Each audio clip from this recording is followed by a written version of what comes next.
Welcome back. You are watching the Sunday Footy Show, and I've got to compliment you, Nathan, because normally at this stage we've both sort of demolished the party pies, Yes, but they're have, intact, still wrapped up. Stewie does a great job for us, but you brought your own today. Well, Christina cooked me a nice frittata this morning, and every time she sees me eating the pies, she said, look, I need to cook you some healthy sort of stuff. So we had a bit of a frittata What was this it? morning. A frittata. What's a frittata? It's like a quiche, Bill. A bit like a quiche. Real men don't eat Yes, they do. frittatas. Nathan did. Calves won't fit in those jeans. Okay. All right, let's have a look at last night's match in Perth. This was Dreamtime at the G, transferred to Perth, and didn't the City do a fantastic job, as did Richmond? Oh, it was a great game of football, TJ. The atmosphere was electric. As much as an enjoyable a game as I've watched all year with the way the Perth crowd got behind this game. And yeah, obviously Richmond jumped out to a first quarter lead where they got right on top, but the Bombers fought back pretty well in the end. But the Richmond pressure was there for everyone to see. Beat the Crows last week. Moved on from where they left off last week by getting hold of them. But you see the Bombers here, they start to fight back. Ham, he kicked 3 goals. They never kicked more than one in a game, I don't think. Kicked 3 goals, Damo, and suddenly they were coming late, the Dons. Yeah, look, obviously the Tigers, Lordo, kicked the last 7 goals of the game, but the fact that the Bombers had got back from 4 goals down at three-quarter time was equally impressive in the context of this year for them. And Lordo, you've brought along a special guest. I have, and he's one of the unsung heroes for Richmond. I think he's a wonderful player behind Bolton and Dustin Martin. It's Jack Graham. And Jack, they gave you a scare late in that game, but you fought back hard with 7 goals in the last 13 minutes of the match. Yeah, howdy guys.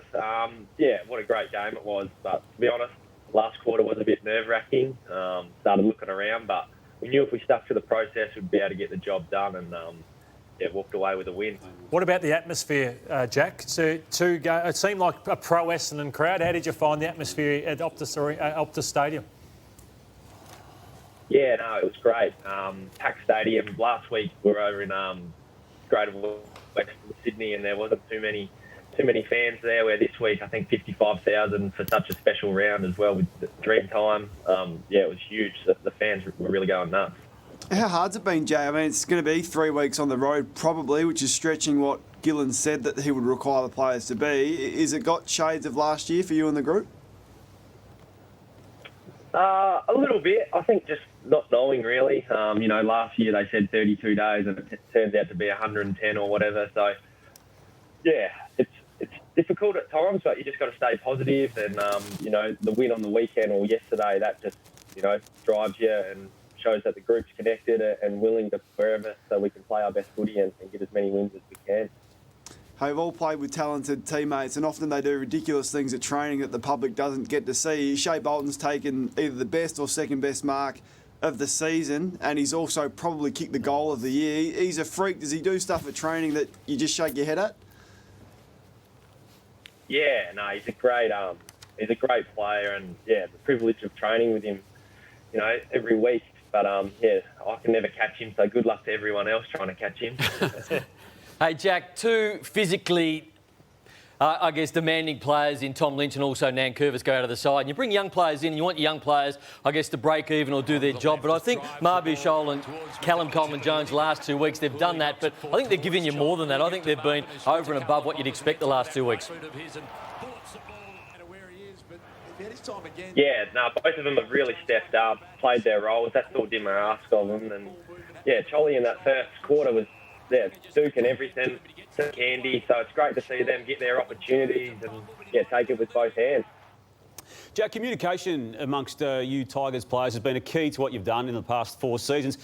Are you able to take us through what happened here with Dusty Martin? A long way out, he just seems to say, listen, clear the space for me here if you can. There's a signal. There's a little, there's no words, but it's all communication through eyes and actions and pointing, and you seem to be aware of it. Were you? Because it worked out.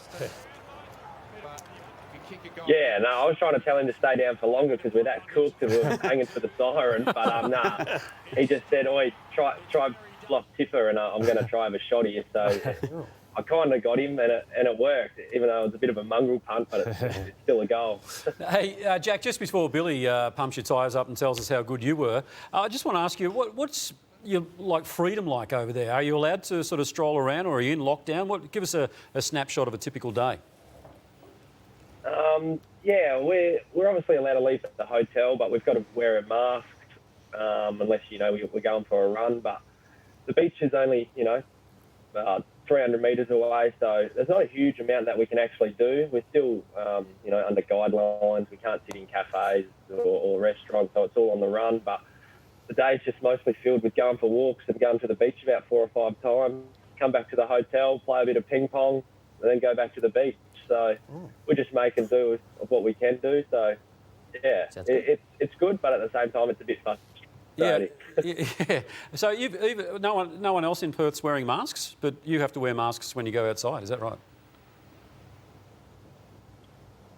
Yeah, yep. I think because we're going back to Perth this week, they've asked for us to wear masks. So, yeah, everyone's looking at us a bit funny, but, oh, well, that's what we've got to do to get back to Perth. The votes, Jack, from last night's game. Darcy Parish was the best man on the ground, won the award. Dustin Martin and Bolton, Jack? 6 goals between them. I liked, and before Dion Prestia, I think, did a hamstring. I thought he was brilliant as well in the Jack game. was good. He 22 was touches, 5 brilliant. tackles, 2 goals. Brilliant play. They all were, Bill. Oh, come on, Lordo. Very unlucky, Jack. But Hey, Jack, do you fly back to Sydney now? Did he tell us that? I wasn't listening. Yeah, we caught the red eye home last night, so we got in at about 6 o'clock this morning and then had a few hours sleep, and I've only just woken up, so go get some brekkie and a coffee in a minute. No, like Billy, he's only just woken up too. So good on you, Jack. Nice to talk to you, mate, and wherever your travels take you, good luck. Yes. Cheers, thanks for having me, guys. Appreciate it. Anytime at all.